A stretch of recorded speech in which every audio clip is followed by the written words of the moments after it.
Good evening. I now call the September 19th, 2017 regular council meeting to order. Would council members please denote your presence by depressing your yes switch.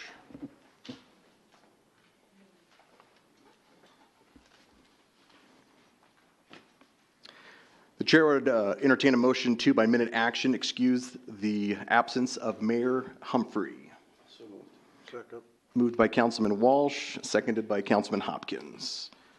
Please cast your vote.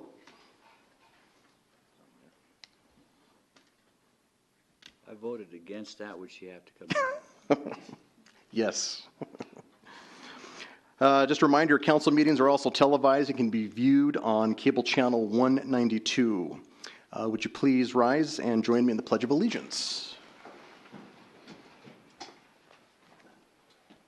I pledge allegiance to the flag of the United States of America and to the republic for which it stands, one nation, under God, indivisible, with liberty and justice for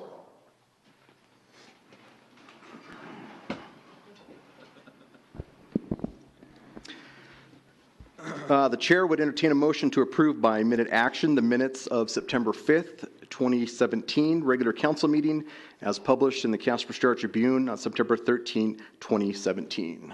So moved. Second. Moved by Councilman Hopkins, seconded by Councilman Johnson. Corrections? Please cast your vote.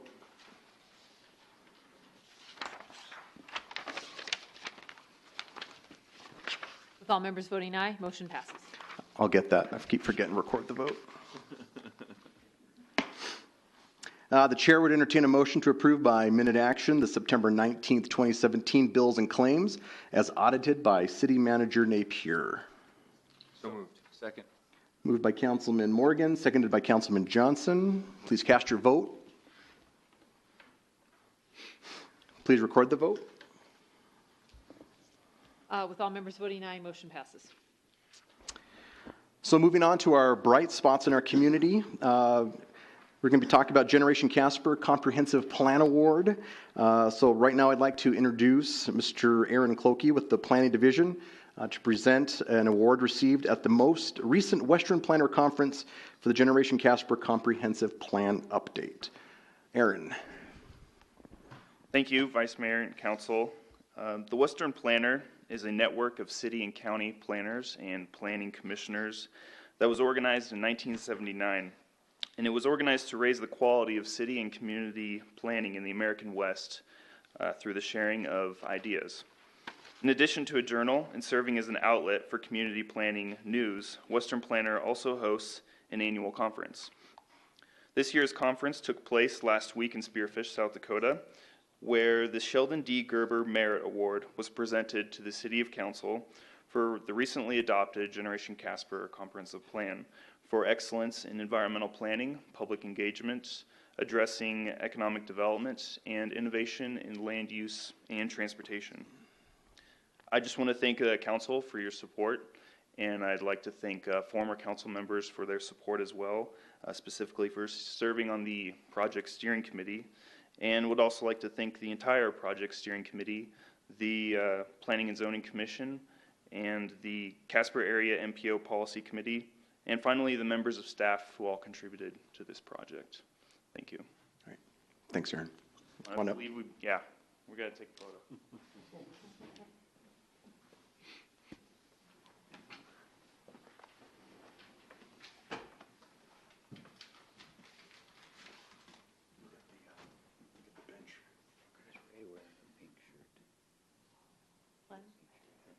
Okay, now this is the time to cheer.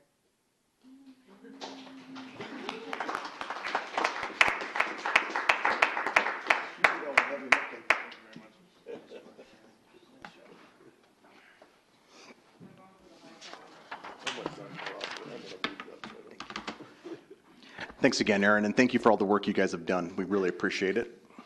Your Honor, Yes, please. sorry to interrupt, but the real thanks goes to Aaron himself, who was the driver behind this entire project and the reason why we won that award. Okay. Yeah.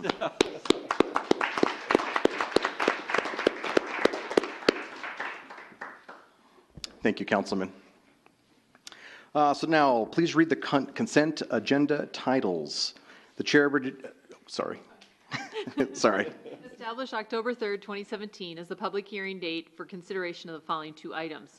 An ordinance to rezone the former Roosevelt High School property located at 140 East K Street from ED Educational District to C2 General Business, and an appeal of the Planning and Zoning Commission's decision to deny a requested zone change of lots 1 through 4, Thomas D. Ross No. 1 Edition, located at 802 to 808 North Washington Street, from R3 1 to 4 unit residential to C2 General Business. Chair would entertain a motion to, by minute action, establish the public hearing dates just read. So moved. Moved by Councilman Johnson, seconded by Councilwoman Huckabee. Any abstentions or nay votes?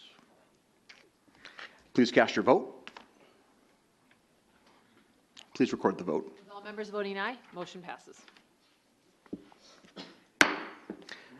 I now declare the public hearing open for the consideration of the amendment of Chapter 17.68 pertaining to gaming and gambling in the C2 General Business Zoning District.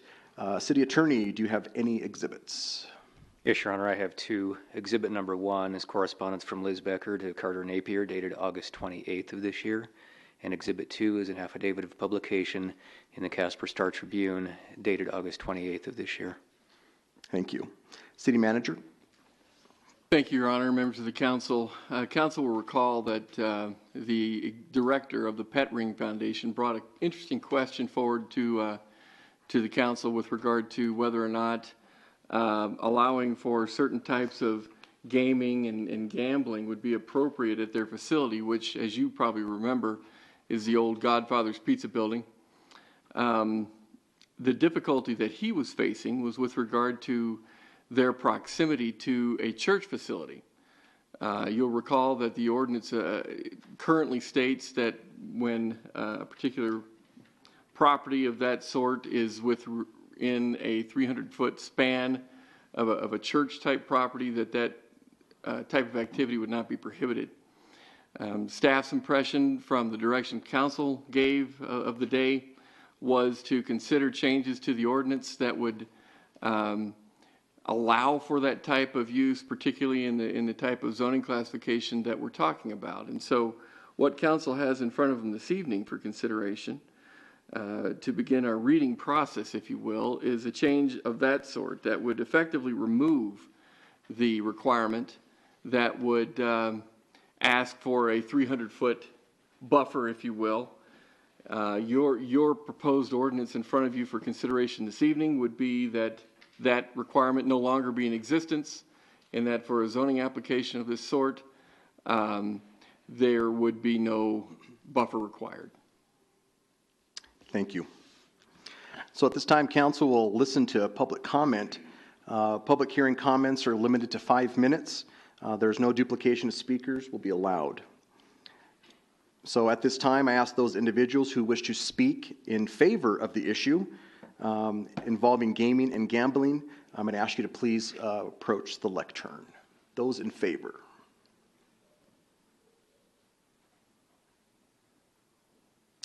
Okay, at this time, I would ask those individuals who wish to speak in opposition to the issues involving gaming and gambling, please approach the lectern. Anybody in opposition?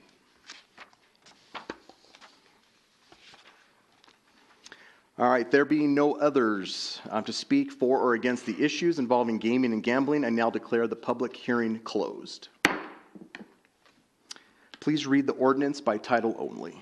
An ordinance amending Chapter 17.68 of the Casper Municipal Code pertaining to gaming gambling in the C2 General Business Zoning District. The chair would entertain a motion to approve on first reading the ordinance just read. Second. Moved by Councilwoman Huckabee, seconded by Councilman Hopkins. Discussion. Yes, Your Honor. Councilman. Gambling is an issue that I'm pretty familiar with. I regulate one aspect of state gambling. Just so that everybody's clear, what we're doing here is not legalizing gambling that is not already legalized by Wyoming state statute. So there's several forms of gambling in the state of Wyoming that are okay, and everybody sees those, the bingo, charitable gaming. There's the friendly poker games where you'll see people playing poker with some criteria and pari-mutuel wagering. I just wanted everyone to know that we're not Vegas when we do this. It's only authorized in already legalized state types of gambling in these locations. All right, thank you. Anybody else? All right, amendments. All right, please cast your vote. Please record the vote. All members voting aye, motion passes. I now declare the public hearing open for the consideration of the amendments regarding the Casper Historic Preservation Program membership. The chair would entertain a motion to by minute action, continue this public hearing to the regular council meeting to be held on Tuesday, October 3rd, 2017 at 6 p.m. So moved. Second. Moved by Councilman Laird, seconded by Councilman Walsh. Please cast your vote. Please record the vote. All members voting aye, motion passes.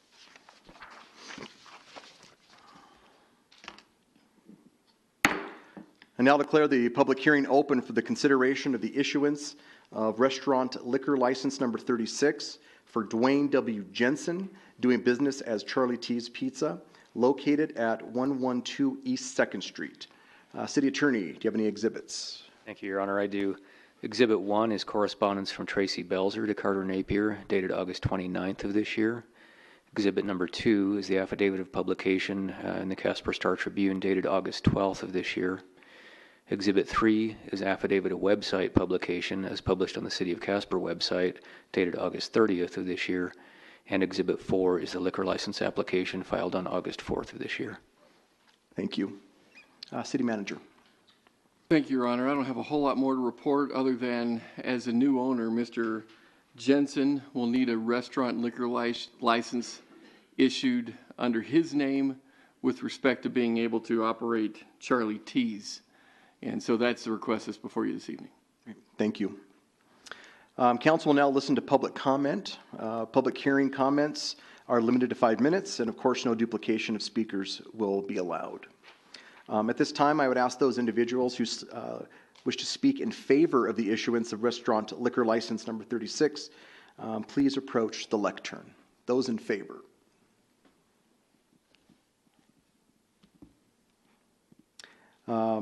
At this time, I would ask those individuals who wish to speak in opposition to the issuance of restaurant liquor license number 36, please approach the lectern. Those in opposition.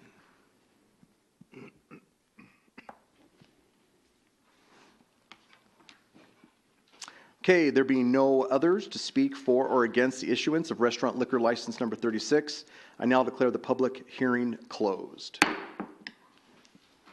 The chair would entertain a motion to by minute action authorize the issuance of restaurant liquor license number 36. Question? Yep. Before we do that. No, has this Dwayne Jensen ever been down here in front of the council on this? Let's wait till the discussion. We'll do that in the discussion here, Dallas. Thank you, Councilman. Let me go back to the chair would entertain a motion to by minute action authorize the issuance of restaurant liquor license number 36. So moved. Second. Moved by Councilman Morgan, seconded by Councilman Hopkins. Discussion. Councilman Laird. At one time, one of our senior members, Amanda Huckabee, wanted to see the person who wants the liquor license, wanted them to come down here. And I don't remember Mr. Jensen coming down. Has he been down and I missed it or something? Yeah, please come forward. This is my first time here. Oh, that's okay. My name's Dwayne Jensen. I didn't know if you needed me to come up here to speak about wanting the liquor license, but I'm in favor of it, if that's what you were needing from me. That's great. Does anybody have any questions for Mr. Jensen? Are you from Casper, Wyoming? I've lived in Casper for 20 years about. You going to run the business pretty much the same way, or? The business right now is staying the same way, same menu, pretty much everything the same. I'm just adding more things to the menus as I go along here. Well, good luck to you. Thank you. I kind of like to see who's asking for the liquor licenses, that's all. Okay. Thank I didn't, when you said that, I didn't know if you want to make them up here. This is my first time, so. No, we appreciate it. Thank you for coming up. Appreciate it. Any other discussion? Amendments? Okay, please cast your vote. Please record the vote. All members voting aye, motion passes.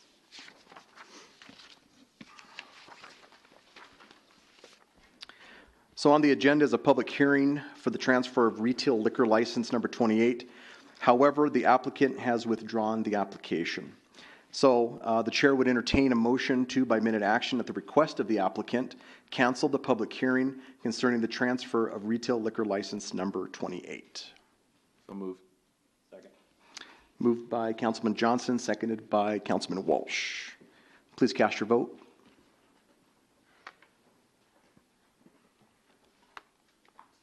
With all members voting aye, motion passes. Sorry, please record the vote. Krista, I'm going to get this. Better figure it out quick. I know. I now declare the public hearing open for the consideration and review of the fiscal year 2016-2017 Community Development Block Grant Consolidated Annual Plan Evaluation Report. City Attorney, any exhibits? Thank you, Your Honor. I have two on this one. Exhibit 1 is correspondence from Liz Becker to Carter Napier, dated August 28th of 2016. And Exhibit 2 is affidavit of publication, is published in the Star Tribune August 22nd, 2016.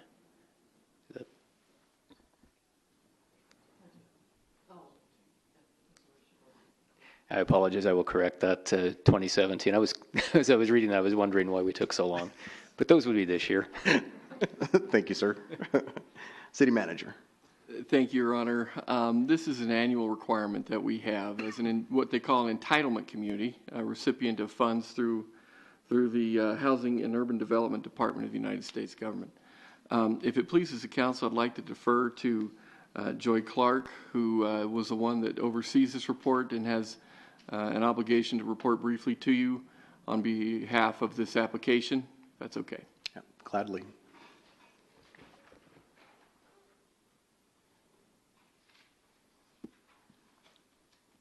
Good evening. Council.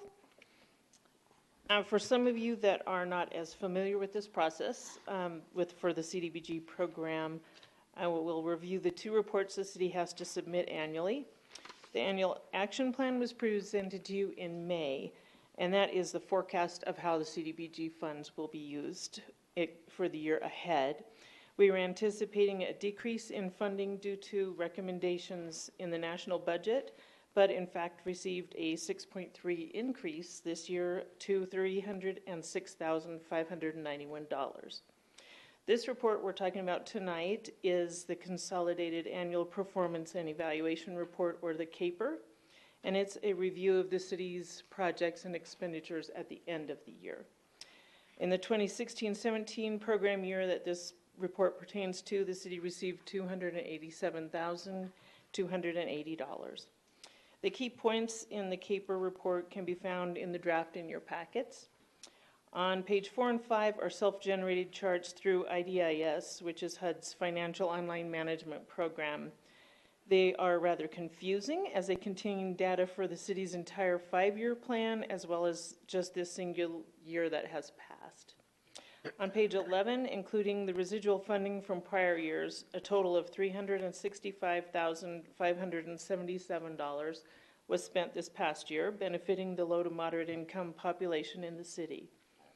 Page 8 shows a map of the accomplishments this past year that are included in this report, and they include transportation assistance with tickets and tokens on the city's public transportation system, 4 qualifying properties which received home rehabilitation, 5 fire suppression, or a full fire suppression system replacement in buildings C and E on the city-owned Life Steps campus, and 5 matching grant rehabilitations were accomplished, and 1 demolition of a dangerous building that was deemed dangerous by code enforcement and fire department. On page 38, line 22 reflects the expenditure benefit of 82.43%, 84% exceeding the required minimum of 70% that we're required to meet for our grant dollars. to benefit the low to moderate income population. So we had 82.43 on that. HUD has a cap of 15% for public service expenditures, and that is the money that we use for transportation assistance with the tickets and tokens. And our line 36 reflects 11.83, so we met that requirement. The city is required to observe and not exceed a cap of 20% for program administration, including salary, benefits, training, required advertising per CDBG regulations, and the city's citizen participation plan. Line 46 reflects a total of 19.95, which is below that cap.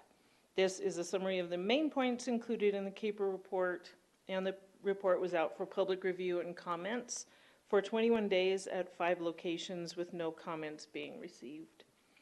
Any comments received tonight regarding the CAPER will be incorporated into the report, and then it will be submitted to HUD for review, and then they approve it. Tomorrow, hopefully they approve it. Tomorrow, September 20th, meeting the required submission date of September 30th, as well as posted on the city website. Great. Any questions, comments? Councilwoman.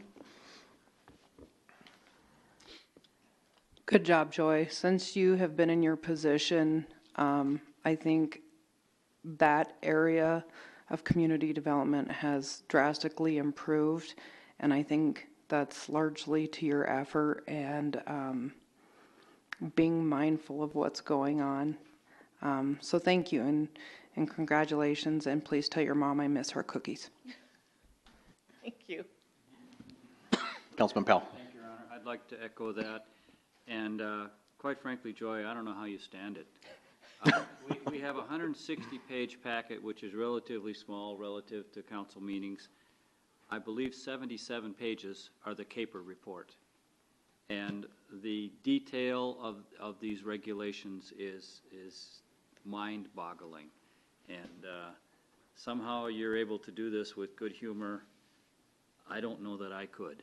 So thank you very much for wading through this process and dealing with this incredibly intense and detailed regulatory process that we can thank our federal government for. Thank you. Thank you so much for all you do, Joy. Appreciate it. So council will now listen to public comment. Public hearing comments are limited to 5 minutes, and of course, no duplication of speakers.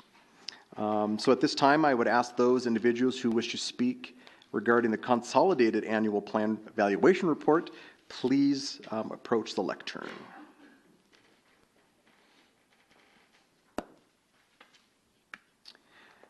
All right, there being no others to speak for or against the issues involving the consolidated annual plan evaluation report, I now declare the public hearing closed. This item requires no action by the City Council. All comments received from the public comment period in this public hearing will be incorporated into the final report, and the final report will be submitted to the U.S. Department of Housing and Urban Development no later than September 30th, 2017. So at this time, no further action is needed by Council. Thank you again, Joy. Council will now discuss the ordinance for rezoning of 205 South Minnesota Avenue. Because this is not on the consent agenda, it will be open for discussion by council. Please read the ordinance on second reading by title only. An ordinance approving a zone change for Lot 4 and a portion of Lot 5, Block 8 of the East Terraces Addition subdivision in the city of Casper, Wyoming. The chair would entertain a motion to approve on second reading the ordinance just read. So moved. Second. Moved by Councilman Powell, seconded by Councilman Johnson. Discussion. I think that was. Go ahead, Councilman Laird. Age before beauty. Oh, jeez. Whenever I vote on something like this, and I voted against this, I was the sole vote against this last time. And I didn't explain myself, but I'm going to tonight. And that is, when items like this come up that affect homeowners in an area, I try to put myself in their place and say, would I want this to happen if I had my house over there? And so I thought about that, and of course in the C2 zone, one of the things that can come in there is a halfway house, and there's been talk about that. I don't know whether one's going in there or not. But I know if one goes in there, all of these people's houses are going to be devalued to some extent. I think that's a common, I checked with a couple of realtors, they're telling me that, you know, who wants a halfway house by their residence. And so that's a question to be asked. But the only thing really that I'm concerned with is, and this is in Ward 3, so I thought about going over there and knocking on everybody's door Sunday night, and I changed my mind. I would have if they would have been in my ward, though. But what I would like to make sure is that our people, our citizens, know how this may affect them. And so I looked at the notice that gets sent out, which is all legal. It says C2. But it doesn't really tell these people what can go into a C2 zone in a housing area. Now, these people all lived there before any halfway house was there. So they didn't have the choice not to move there if a halfway house was already there. And I've heard that argument used before. Well, you moved in and you knew this was there. That argument I understand. But the reverse of the argument is also true as well.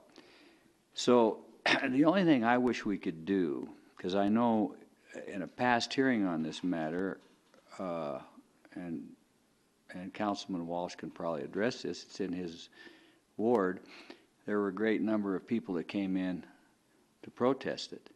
Well, this time nobody did. I don't know why. I got the feeling that probably when the notice went out, they didn't understand really what was going in. And just driving around the neighborhood, these are working people.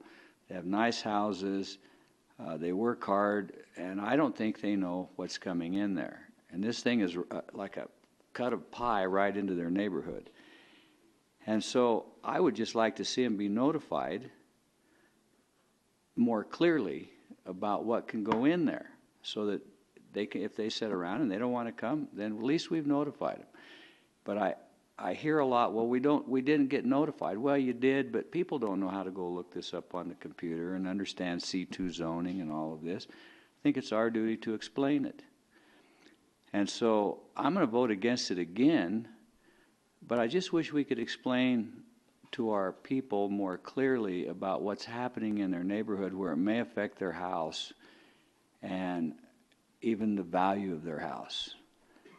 And so I know that Second Street's all going to C2 zoning, probably will.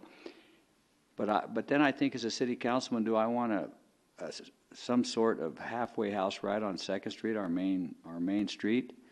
Or should we have an ordinance where they have to go somewhere else? I don't know that either. I'm new to that, but I know what I'd feel like if I was living there. Thank you.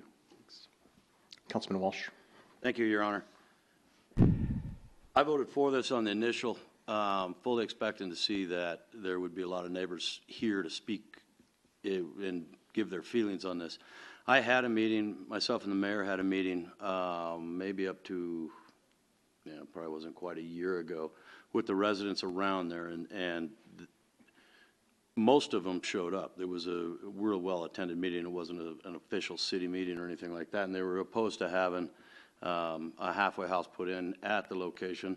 I think it's important to know that a halfway house does not have to have a C2 zoning in it. So, but my feelings are that if they wanted that to maintain residential, which they clearly did, that they probably don't want it to become commercial and be an operating business of any sort either.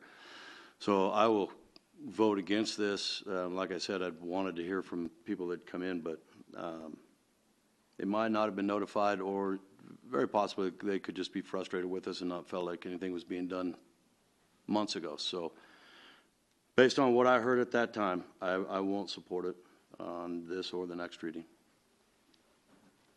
Councilwoman.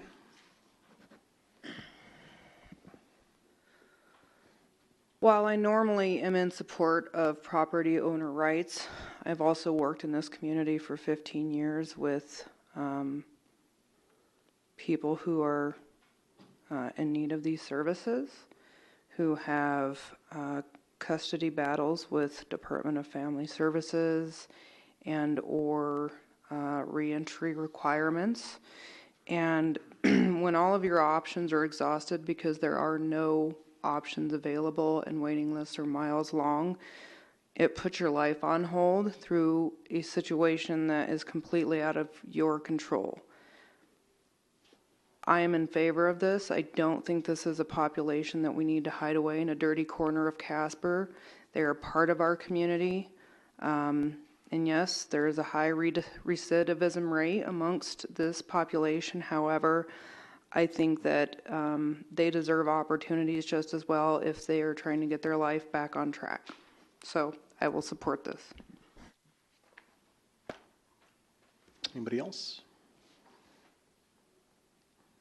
Okay, amendments. Okay, please cast your vote. We're outcasts.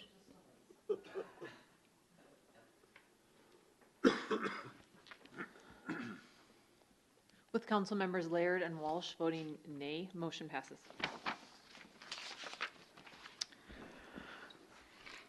Please read the consent resolution by title only. A resolution rescinding resolution number 17-103, approval of the execution of an agreement with Full Contact Concrete LLC for the 2nd Street Concrete Repairs Project. The chair would entertain a motion to adopt the consent resolution just read. So moved. Second. Oh man, there was 3 of you. Don't do this on my first night. I'll just moved by Councilman Johnson, seconded by Councilman Morgan. Please cast your vote. Please record the vote. With all members voting aye, motion passes.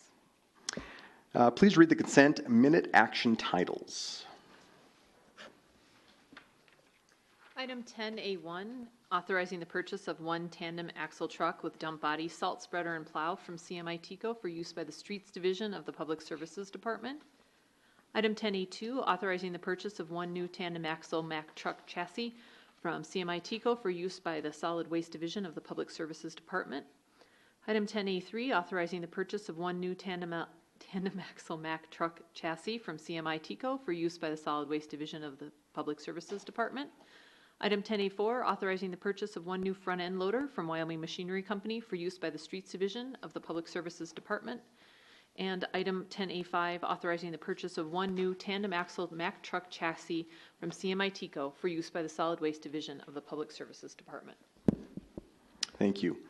The chair would entertain a motion to approve the consent minute action agenda items just read.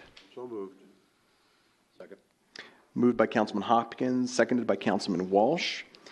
Any abstentions or nay votes? Please cast your vote. Please record the vote. With all members voting aye, motion passes. I ask you a question, Mr. Vice Mayor. Sure. You're posing as Keneen Humphrey on the voting board tonight. I was just curious as to. That's legal, correct? Oh, that you pose as Keneen Humphrey? Yeah, just make it up. The pink shirt. Now is the time we invite anyone in the audience to who wishes to speak with the council to come forward. As stated on the first page of the agenda, we just ask for the following. Please state your name and address. Please direct all questions to me. No personal attacks on staff or council will be tolerated. Council will not respond to personnel matters. These will be referred to the city manager.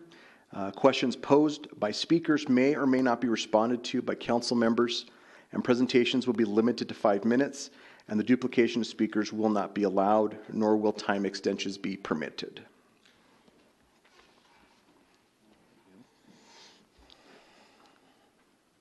Mr. Steensland.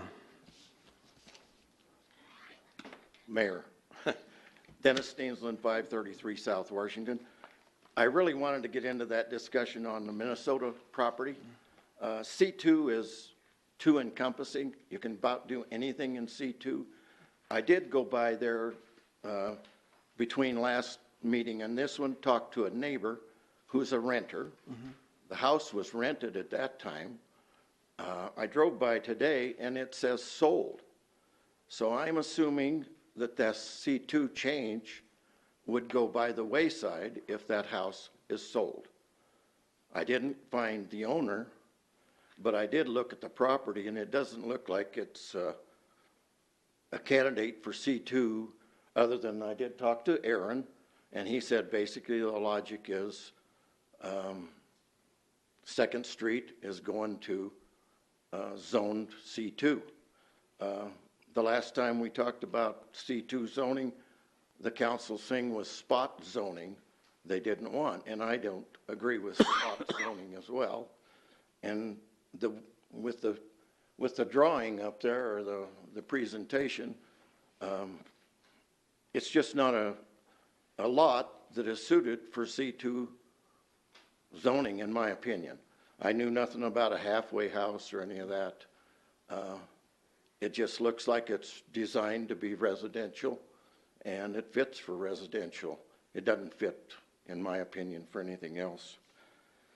So that's my first one, and I wanted to get that in before the vote was taken. If it is sold, does that void the proposal to change it to C2? The man was here last time and didn't get up and speak. I didn't quite understand that. City Manager, does that void it if it's sold? Your Honor, if the rezone request does not pass through the city council and the ordinance or the property is not classified in that regard, C2 uses will not be allowed at the property. Okay. Regardless of who owns it, who it's sold to, or whatever, C2 uses won't be allowed if it doesn't pass in its third reading. In third reading, okay. So we have one more reading that will be coming up here shortly, and then if it doesn't pass, obviously. If it does pass, it goes to C2. Correct. Yep. Roosevelt School property was going to C2 as well. I guess I'm real leery of anything C2. It came up in my neighborhood. They wanted to build a fourplex or a twoplex for hospital rental. It was in a residential area, and there's 2 properties in my neighborhood that are sitting vacant for going on 2 years. Masterson Place being one of them. So I had a whole list tonight just for your gambling Galloways. I thought that was under that other heading. My question was, does the gambling part of Galloways just apply to the CY location? So for whatever discussion, we can talk about that later. And I guess my next one was CMI Tico. There's 3 or 4 pieces of pieces of equipment that were bought. My question is that sole source bidding for all of that equipment? It adds up to a large amount of money.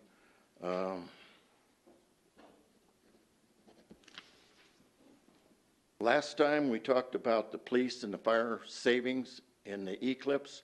Is that designed to come up the 26th or tonight? The 26th, I believe. Yep. Yeah, it's on the work session. And my other 2, I guess, Plains Furniture, we discussed that. What's the status on the Schulte garage part of it? I was hoping Mr. Zimmerscheid was here. The prayer at council meetings was going to be discussed again. I was neutral on that until I read the news article this week, and I think it'll just open up a can of worms for the council. And I guess I can't support it at this stage of the time. I can say at this time right now, Mr. Steensland, it's going to be, we're not addressing that issue at this time. Okay. That's it for me. All right. Thanks, Mr. Steensland. Good to see you again. Anybody else?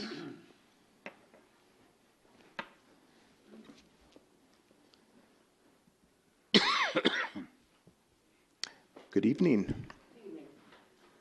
Deb Cheatham, I reside at 333 South Saccone. I guess I'd like to do a little bit of brief history, if I might.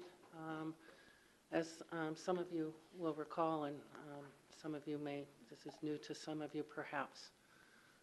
In the summer of 2014, the city of Casper dredged the retention pond up at Hogadon, which released a great deal of sediment downstream.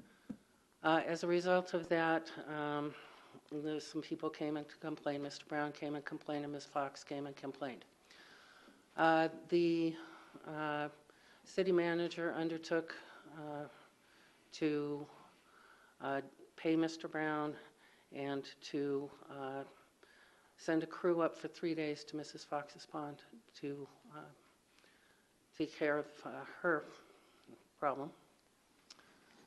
The city manager, Mr. Patterson, at the time was asked how that happened. And Mr. Patterson was quite clear that the city was not liable, responsible, or obligated for any remediation to the pond. He made it quite clear, which I found troubling. So I checked the Wyoming State Constitution and the city's Code of Ethics, and I filed an ethics complaint with the City Council, alleging that Mr. Patterson had violated the state constitution and had violated his Code of Ethics. That complaint was taken by the council and discussed in an executive session meeting. The council took an action on my complaint. The city council gave a direction to Mr. Patterson during the course of that executive session. I requested that the city council tell me what happened in that meeting, and I cited the Open Meetings Act, stating that the city council does not have the authority to make decisions in an executive session, but must do so in a public session.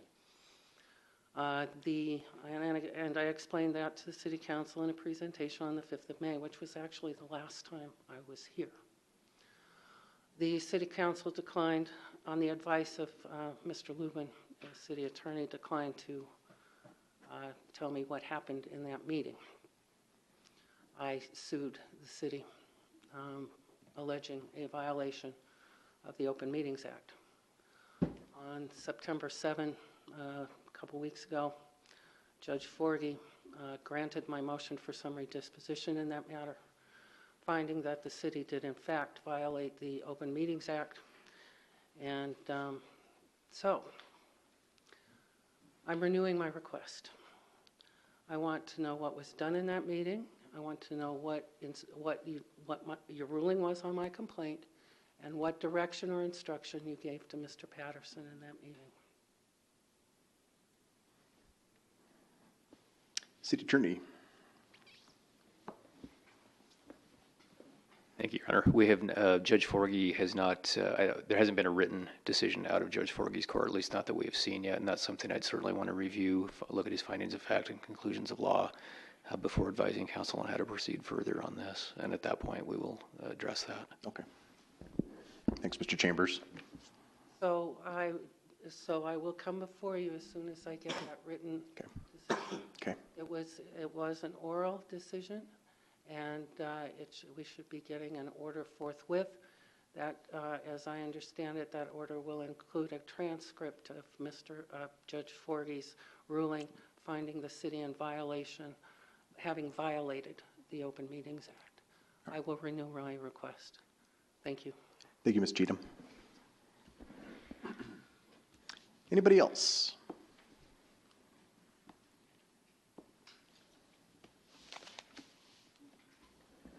All right. At this time, we ask council members to bring forward relevant concerns or items of interest. Councilman Hopkins, we'll start with you. Thank you, Mr. Mayor. This week we had an OYD meeting for the OYD district, and we discussed most of the things that occurred during the eclipse, and everybody was very happy. We did find a few things that we might put in the back of our mind if we have an eclipse next week, but The big issue was actually, it got a little trashy at points. And the city responded as best they could, and we had some of our friends in the OYD go around picking up trash. There was also some misunderstanding regarding the relaxation of the open carry law, or the beer outside the bar law, if you will. Some of the people down in that neck of the woods seem to think that that's ongoing, and it's not. That was very simply for that day and that day only. So we just probably need to get a reminder out to them that doesn't take, that took effect for one day, and that was tailgate. We've got a plan and zoning meeting coming up this week, and I'll leave you gentlemen to talk about the water board, but that's all I have. Thank you. Thanks. Councilman Walsh. I'll be curious to see what the judge's order is on the case that Mrs. Cheatham brought up, and respond accordingly, appropriately, so that my understanding is that wasn't a suit where we were being sued monetarily or anything like that. It was just put the information out there, and it sounds like the judge said that, but I can't comment because I don't know, I haven't even seen it, so. Mr. Steensland, if you want to talk to me after this meeting, I can tell you about the gambling stuff at Galloway's. I had the opportunity to be at the Blue Star Highway dedication on Yellowstone this weekend, right at Veterans Park. A fantastic job that the Garden Club did here locally. A lot of work that they put into it. And we see those signs as you're traveling around the country, and now we've got one right here on Yellowstone. If you haven't seen it, it's on the north side of Veterans Park, on Yellowstone Street there. So take a look at it. Those ladies did a fantastic job beautifying our city, and obviously honoring veterans. We wouldn't be able to sit here and have our form of government and these meetings had it not been for them, and that's the only thing that allowed us to have these things. CNFR meeting, we took the summer off, and we just had one recently, and there's been some College National Finals Rodeo is the CNFR. The big show for the professional rodeos is NFR, and that's in Vegas. And this one, it'll be here again in June. And one of the things that I thought was a fantastic takeaway from this meeting is the director of the CNFR has been going around the country, and Casper is branded in the rodeo world as not as the CNFR, it's we want to go to Casper. So that's what Casper means in the rodeo world around the country, and this is even outside the country in some aspects of it. The other thing that they brought up that was really significant is, you remember the cowboy that got stomped by the bull? It almost killed that young man. They couldn't believe the outpouring that this city brought to that family between meals, donations, motel rooms. They didn't lack anything. So, and these are all people that haven't done no donations for fanfare or anything like that. They just are looking out for someone that came here, participated in the rodeo, and I think it's a fantastic testimonial to a lot of the cities. So I thank everybody for that. And the water board,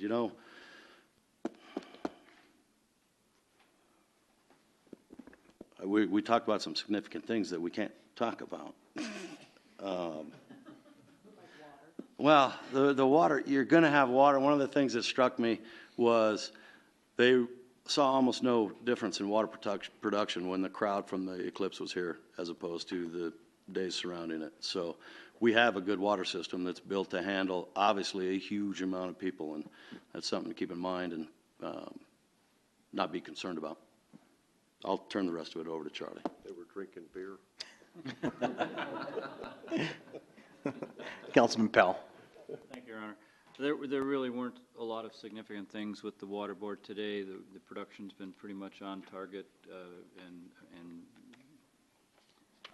I think the amount of water that we've produced over the past year is slightly below the year prior. Rates are slightly above where they were, and it all balanced out. So the system is working well. We are gradually addressing improvements that need to be made based on the SCADA report that we've talked about prior, and those things are moving forward. But as Councilman Walsh notes, we have an excellent water supply system, and and we should all be thankful for that. The capacity is strong, and the system itself is in good shape overall. I'm going to talk with the council about this in more detail when we have time, but there are three things going on at the state level that have significant impact on Casper.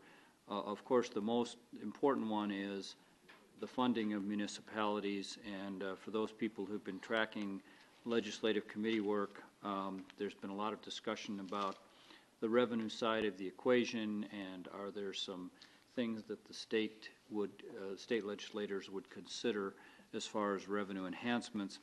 The Wyoming Association of Municipalities has recently completed Volume 2 of its analysis of the funding of municipalities, and it has gone through there's a great deal of work that has been done to look at different models that have been used in other states. I've gone through the history of how municipalities have been funded and some of the stressors that we face given the fluctuation of sales tax revenue, which is our primary source of revenue.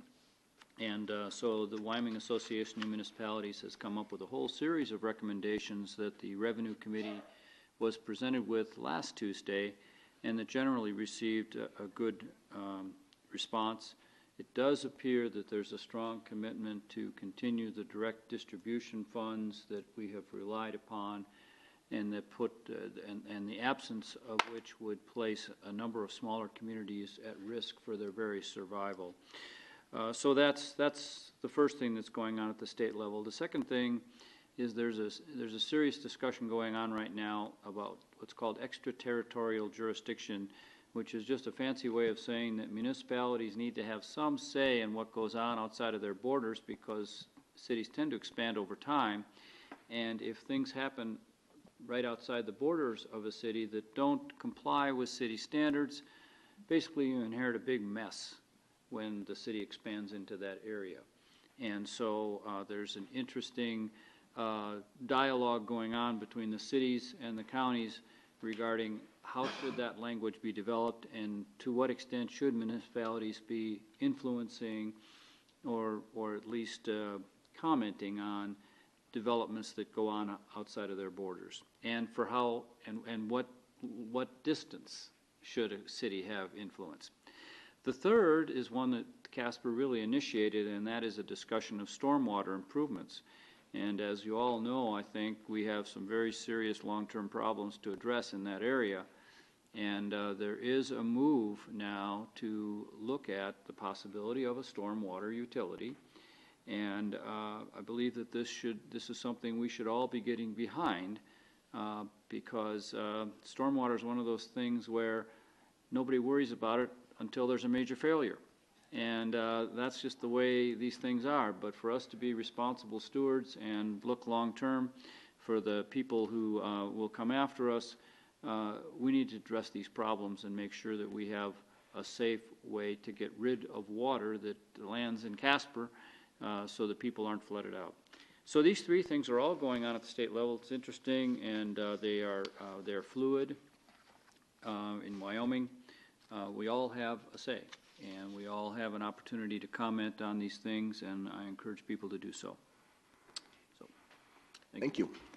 Councilwoman Huckabee. I just attended the chamber board meeting prior to coming here. A couple of interesting things came out of that. One of that is a representative from the school board reported that 960 elementary students were down this year from last year, which is substantial. And also, Mr. Walsh with Cato was discussing some of the economic development site visits that he had recently. I'm going to pick on Liz for a minute. I've heard from several people who were frustrated with the RFP for the west side of David Street area being put out, given the new developments, and felt that it was short-sighted given what we've discovered under Lanes building? Yep, that building, the Plains building. And also the fact that right now, the potential to sell any of those buildings before Phase 2 is completed is going to cut down potential revenue that we could have based on Phase 2 being completed. I've heard from several people that had or would have liked to have submitted a proposal, but felt that 23 days was not enough time to develop a business plan or secure funding based on that business plan, and almost alluded to the fact that the city already had someone in mind for those purchases.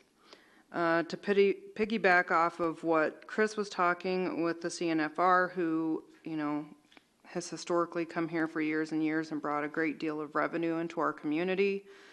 Given the letters that we received after last CNFR with their disdain and displeasure for the Parkway and things that were going on there, the Downtown Development Authority currently has a privately funded feasibility study going on to identify optimal locations for potential conference centers out of several potential sites.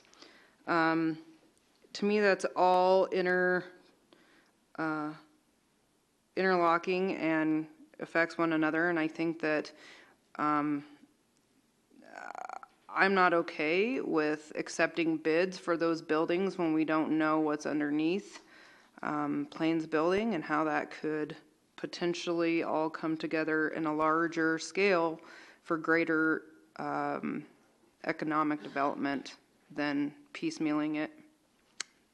Also, I have to have a major surgery coming up, so I'll probably be out 2 to 6-ish weeks, depending on circumstances. I won't know until I get under the knife. So, that's why I'll be gone, Mr. Steeslin. Councilman Laird. I'll say a little prayer for you. And maybe you can appear here by Skype and actually be in the meetings. You know, it's the electronic age. That might be really fun on Percocet. I think it would be. I think we could question you then. Just to tag a couple things Councilman Huckabee said about the downtown, I do get a lot of people calling me, it seems, more so than about the prayer in the city council too, you know. And they're asking what we're doing, and I say it's a work in progress. And it is a work in progress. Am I right on that, Mr. Manager? So I'm going to leave the comment as a work in progress. And I think that the members of the council are very concerned with what happens down there, and they're knowledgeable about what happens down there, and they want to do the best thing for the city. That's the sense I get of that. And I think that's going to happen. See former Councilman Keith Goodenough here. It's always nice seeing former council members come in. Deb, thanks for your presentation. I don't think anybody wants secret meetings. I think they get certain kinds of advice and they get confused. And so the judge straightens people out. And so the way I understand that ruling was oral, because I went over to check it out myself, and the city attorney's right, it's oral, and Bruce Motes, I think, is your attorney. He's drafting an order, which then has to be reviewed by Judy Studer, and then it's presented to the judge, and he signs it, and then it becomes official, which, of course, it can also be appealed, depending on how the city views that. And so, just as a general premise, I don't like any kind of secret meeting. Now, there's some statutory matters that state that we have to have it in secret. It's executive session, have to take notes. And so it's something I think the council is cognizant of, and they want to be very careful with it. The former city manager, Mr. Patterson's gone. So I don't need to say any more than that. With respect to the prayer issue, I think that's just a matter of individual choice, and I'm not going to say any more about that either. I have a lot of important things I think needs to be done on this council. One is I'd like to see the city court reformed where we have full-time city judges. The judges in district court are full-time, Supreme Court are full-time, county court are full-time. And the cities are treated a little differently because, and we forget that, but it's because some of the cities are so small. Casper isn't one of those. Casper and Cheyenne are the big-time cities. And they have the resources, they have the manpower to have a fully professional, full-time court. And what that does, when you have part-time people, it's like anything. I wouldn't want a part-time police chief. I don't want a part-time city manager. And so I've asked people to reflect on that. Lawyers, most all of them have told me they think we should follow the trend of courts, which is to have full-time judges. That way there's absolutely no conflict of interest. They're not representing people in other courts in situations that can be a problem. So the council I know is considering that, and they'll do what they think is the wisest move.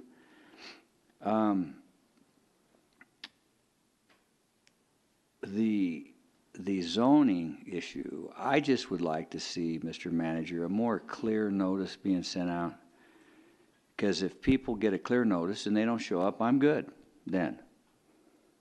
But when I feel like they don't really know what's happening, then I'm a little squeamish. And I don't want to have to knock on every door in town, but in my ward, if I had to, I really would do it. Because I want people to say, we at least understood the issue and you gave us a shot. And you get legal jargon, and even lawyers can't sometimes separate all the legal jargon that goes on in this city. But I believe this council is really concerned with the welfare of the citizens of this community. And they want to see what's done in their best interest, in the citizens' best interest. So I'm really happy about that. And we have a nice section. We now have a vice mayor who wears a pink shirt to court here. Salmon. And yeah, well, I'm a little colorblind, but I did check with Sean. So, but it looks great. And thanks for your comments, Mrs. Cheatham. Appreciated it. Councilman Johnson. Not a whole lot. I do have a question that a constituent asked me, since he's here, you can hear it firsthand.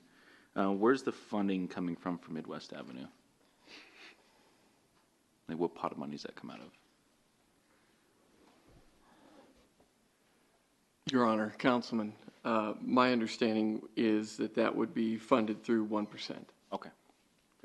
I missed the water board meeting. Completely spaced it out again. So, other than that, that's all I have. Thank you. Councilman Morgan. Thank you. Not too much coming up for my realm, being a part-time city councilman. I am attending the 19th annual Boys and Girls Club Award breakfast tomorrow morning, and I'm excited to go to that. There's also going to be a press conference regarding collegiate baseball coming back to the city of Casper, so I'm going to be attending that too. In terms of Mr. Steensland's comment about changing that to C2, I didn't speak tonight just because I already said how I felt about that particular property at our last city council meeting. And I think, we don't even know what's going to go there. We just know it's going to be a C2. What that could be, it could be a bed and breakfast. It could be a neighborhood grocery store. I believe it could also be assisted living under C2. So we don't know, but those are the options. I do agree with Councilman Laird. Having that clear definition of what could go there is helpful for those people in that radius. There's the Foot Doctor right across the street. There's a nonprofit close to them, and there's also a church across the street. So I think it fits in well with the other zoning areas. Unless it's a porn shop. And I don't want a porn shop on 2nd Street, Councilman. And I think they can come in on C2. round two for Councilman Morgan here. So I think everything's been going good with Spectrum up at the event center. I'm glad that it looks like they know what they're doing, basically. The sponsorship's unbelievable. It kind of goes to show, at least in my mind, that the city of Casper might not be the best choice in managing that. Looking at Hogadon, there's not very many municipal ski resorts around the country, and it kind of makes me wonder, is that something that we could look at? Maybe having a place that actually owns multiple ski resorts in the Rocky Mountain region. Should they be managing it?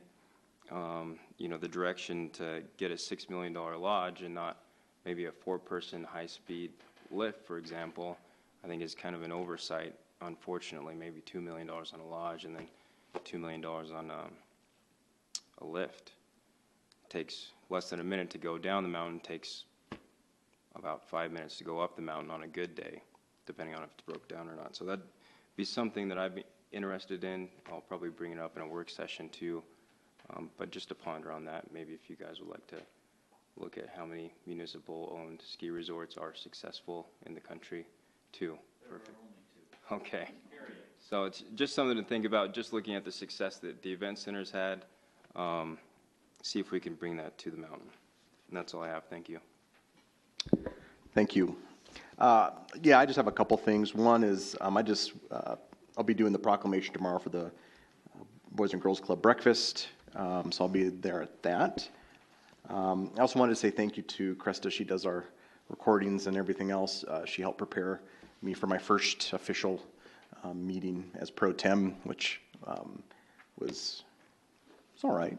I was going to grade myself. I'd give myself a C+ or maybe a B-. But thank you, though. I appreciate that. Those are the only two things that I have on my list. So the next meetings of the City Council will be a work session to be held at 4:30 on Tuesday, September 26, 2017, in the Council's meeting room, and a regular Council meeting to be held at 6 p.m. Tuesday, October 3rd, 2017, in the Council chambers. So the Chair would entertain a motion to adjourn. So moved. Second. Moved by Councilman Johnson, seconded by Councilman Morgan. Please cast your vote. Please record the vote. All members voting aye, motion passes. Meeting is adjourned. Thanks. Got us out of here now.